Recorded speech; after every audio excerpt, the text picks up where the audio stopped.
Mga idol, sa nalalapit nga po na laban ng ating pambansang kamao na si Manny Pacquiao kontra sa batang boksingero na si Mario Barrios, ang dami po naglalabas ang prediction ngayon na matatalo ang ating pambato dahil sa kanyang edad. Pero kung bago ka lang, bago natin ipagpatuloy, please huwag mo nakakalimutan na mag-like and subscribe.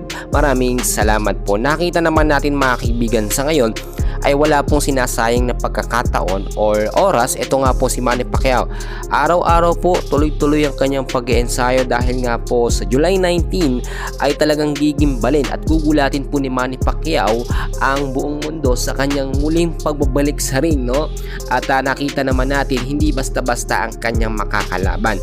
Sa ngayon maraming lumalabas na si Manny Pacquiao nga daw po ay dihado sa magiging laban niya kay Mario Barrios dahil sa kanyang edad, At itong si Mario Barrios naman ay mataas pa or malakas pa to, At talagang matagal ang resistensya nito, Stamina nito sa pakikipaglaban.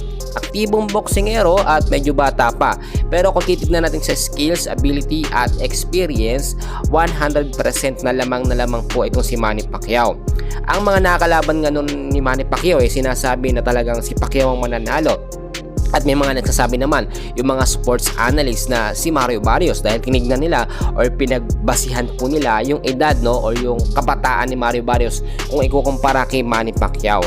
And ayon na rin po sa ilang mga update na ating nakuha mga kaibigan sa ngayon ay merong ipapakita etong si Manny Pacquiao na panibagong moves or galaw niya para mabilis pong talunin eto nga pong si Mario Barrios. Kilala si Manny Pacquiao mga idol sa pakikipaglaban niya sa knockout or biglaang talagang nananakot niya yung mga kalaban niya sa loob lamang po ng ilang rounds.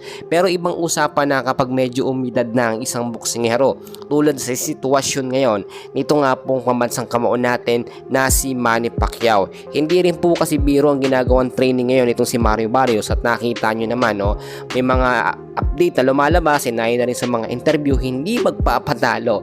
Eto nga pong si Mario Barrios bagkos no mercy ang kanyang gagawin dito nga po kay Manny Pacquiao. Alam nyo kung kukumpara natin sa height nila, lamang na lamang din talaga itong si Mario Barrios at marami nagsasabi na yung huling naging laban o exhibition fight match to si Manny kontra nga po kay Roquiaan po hindi daw magandang pinakita ni Manny. Siyempre hindi maganda ipapakita nyo dahil exhibition fight lamang yon at wala siyang training na ginawa. Unlike dito kay Mario Barrios, si Manny Pacquiao ilang araw po yan nag-training, tuloy-tuloy po yun at halos walang pahinga mga kaibigan. Sobrang disiplina rin siya sa kanyang pagkain.